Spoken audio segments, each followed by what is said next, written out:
Film की शुरुआत एक युवा लड़की से होती है जो उदास है और बालकनी से कूद जाती है। फिल्म 1 महीने पहले की है, जिसमें एलेन नाम की एक लड़की को दिखाया गया है जो वायलिन वादक है।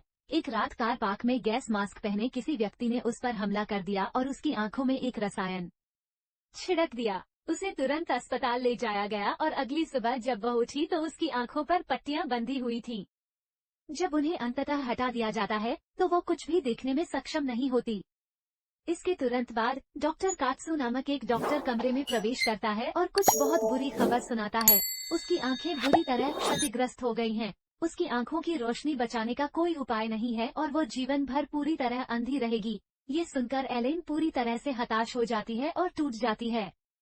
बाद में उसकी मुलाकात ब्रायस नामक एक जासूस से होती है जो उससे पूछता है कि क्या हुआ। इसके बाद एलेन अपने भाई से बात करती है जिसने उसके लिए व्यवस्था की है। उन्होंने शहर के पास उसके लिए एक अपार्टमेंट बनवाया है और उसकी देखभाल के लिए एक केयरटेकर की व्यवस्था भी की है। अगली सुबह वह अपने नए अपार्टमेंट के नए केयरटेकर क्लेटन से मिलती है। जब एलेन उसे बताती है कि उसकी याददाश्त कमजोर हो रही है तो वो उसे समझाता है कि ऐसा उसके द्वारा ली जा रही तीव्र दवाओं के कारण हो रहा है। एलेन का अपार्टमेंट 9वीं मंजिल पर है और क्लेटन उसे अपने नए जीवन में ढलने में मदद करता है क्योंकि वह देख न पाने की स्थिति में खुद को ढाल लेती है। क्लेटन हर दिन सुबह 11 बजे आएगा और अपराह्न 2 बजे समाप्त होगा। हम देखते हैं कि एलेन अपनी सहेली साशा और उसके भाई को फोन करने की कोशिश कर रही है। उनमें से कोई भी उसकी कॉल का जवाब नहीं देता। वह बहुत अकेलापन महसूस करती है और लोगों पर बोझ महसूस करती है। अगले दिन क्लेटन उसके लिए पिंजरे में एक पक्षी लेकर आता है। वह पूछती है कि पक्षी किस रंग का है। वो उसे बताता है कि यह बेबी ब्लू है। एलेन ने देखा कि जब वह खिड़की के पास खड़ी होती है तो वह नीचे सड़क से आने वाला शोर सुन पाती है। हालांकि जब वह दूसरी खिड़की के पास खड़ी होती है तो उसे कुछ भी सुनाई नहीं देता। क्लेटन उसे बताता है कि ऐसा सिर्फ इसलिए है क्योंकि वह खिड़की बहुत मोटी है और वो इसे नजरअंदाज कर देता है।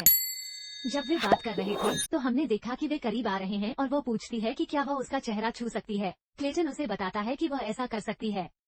बाद में एलेन एक महिला को दुर्व्यवहार करते और रोते हुए सुनती है। वो समझ जाती है कि यह आवाज बाहर से आ रही है और वो वेंट के माध्यम से आवाज सुन सकती है। अगले दिन लाना नाम की एक महिला ने उसके दरवाजे पर दस्तक दी। एलेन उसे चाय के लिए आमंत्रित करती है, लेकिन जल्द ही उसे पता चलता है कि महिला बहुत अजीब व्यवहार कर रही है। ऐसा लगता है कि वो उसके बारे में बहुत कुछ जानती है, जिसमें उसका वायलिन वादक होना भी शामिल है। इससे पहले कि एलेन अपना चेहरा छूती और उसे वापस ले जाया जाता। जब उसे घाव का एहसास होता है तो लाना उसे चेतावनी देती है कि वह किसी पर भी भरोसा न करे और अपार्टमेंट से बाहर भाग जाती है।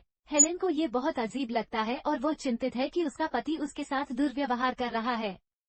वो जासूस ब्राइस को फोन करके उसे इस बारे में बताने का निर्णय लेती है। एलेन की कहानी की जांच के लिए अधिकारी नियमैन को भेजा जाता है। उन्होंने पुष्टि की कि इसमें चिंता की कोई बात नहीं है और यह निशान जन्म से ही है। अगले दिन एलेन को लगता है कि उसके अपार्टमेंट में कुछ अजीब चल रहा है। वो क्लेटन को बताती है कि हर दूसरे दिन कार का अलार्म 11 बजे बजता है। ठीक उसी समय जब वो उसके अपार्टमेंट में पहुंचता है, वो उसे बताती है कि कार का अलार्म हमेशा एक ही समय पर बजता है। क्लेटन उसे बताता है कि वह शहर में रह रही है और यह सड़क पर खड़ी कोई भी कार हो सकती है। फिर वो जो कुछ भी कहती है उसे वो बहुत जल्दी खारिज कर देता है। उस शाम बाद में एलेन को लगता है कि उसने लाना को अपने अपार्टमेंट में वापस आते हुए सुना है। वह बाहर जाती है और उसके कंधे को छूती है। उसे आश्चर्य हुआ कि वह उसका पति है। वह उससे कहता है कि वह उसे अकेला छोड़ दे और अपने काम से काम रखे। वो इससे हिल जाती है और जल्दी से क्लेटन को बुलाती है और उसे अपने पास आने के लिए कहती है। क्लेटन आता है और उसे शांत करता है तथा बताता है कि वह उसके साथ सुरक्षित है। बाद में क्लेटन एलेन को बताता है कि उसके मन में उसके लिए भावनाएं विकसित हो गई हैं और वह इससे अचंभित है। वह उससे कहती है कि उसे अपनी देखभाल के लिए उसकी मदद की जरूरत है और वह किसी प्रेमी की तलाश में नहीं है। क्लेटन स्पष्ट रूप से इससे आहत होता है और तुरंत अपना अपार्टमेंट छोड़ देता है। कुछ ही क्षणों बाद कोई उसके अपार्टमेंट में घुसता है और गैस मास्क पहने हुए व्यक्ति द्वारा उस पर हमला कर दिया जाता है। पुनः वो व्यक्ति उसे सिरिंज से इंजेक्शन लगाने की कोशिश करता है, लेकिन वो प्रतिरोध करती है। एलेन पुलिस को बुलाने की असफल कोशिश करती है, लेकिन उसे बेहोश कर दिया जाता है। जब वह जागती है तो वो खुद को बिस्तर पर पाती है और एक पैरामेडिक उसकी जांच कर रहा होता है। उन्हें उसकी गर्दन पर कोई चोट या छेदन का निशान नहीं मिला है। बाद में जासूस ब्रायस उससे मिलने आता है और उसे बताता है कि उन्होंने सीसीटीवी की जांच की है और पाया है कि क्लेटन के जाने के बाद कोई भी उसके अपार्टमेंट में नहीं आया था। वो इससे बहुत उलझन में पड़ जाती है और टूट जाती है। उसे ऐसा लगता है जैसे वो पागल हो रही है और वास्तविकता और अपने विचारों के बीच अंतर नहीं जानती। एलेन दिन प्रतिदिन अकेली होती जाती है और अपनी जान लेने का निर्णय लेती है। उसे पूरा यकीन है कि कोई उसके पीछे पड़ा है और उसे कुछ भी समझ नहीं आ रहा है। इसके बाद हम फिल्म की शुरुआत में पहुंच जाते हैं, जहां हम एलेन को बालकनी पर चढ़ने से पहले एक सुसाइड नोट लिखते हुए देखते हैं। वो कूदती है लेकिन नीचे सड़क पर गिरने के बजाय वह ज्यादा दूर नहीं गिरती और जब वह जागती है तो खुद को एक ध्वनिरोधी कमरे में पाती है। वह दरवाजा नहीं ढूंढ पाती और शहर की आवाजें स्पीकरों से सुनाई देती रहती हैं। उसे एहसास होता है कि वहाँ कोई ऊंची इमारत नहीं है और जो कुछ भी वह सच मान रही थी वह सब झूठ है। वो वापस अपने अपार्टमेंट में चढ़ती है और दालान में जाने की कोशिश करती है, लेकिन वो बाहर नहीं निकल पाती। वो घबराहट में लाना के दरवाजे पर दस्तक देने में कामयाब हो जाती है। उसे तब आश्चर्य हुआ जब उसे बताया गया कि यह उसका घर है और उसे यहाँ से जाने की अनुमति नहीं है। आगे हम देखते हैं कि क्लेटन उसके लिए खाना बनाने आता है और उसे पता नहीं होता कि क्या हो रहा है। रात्रि भोजन के दौरान वो क्लेटन को मेज पर 2 बार दस्तक देते हुए सुनती है, जो उसे परिचित लगता है।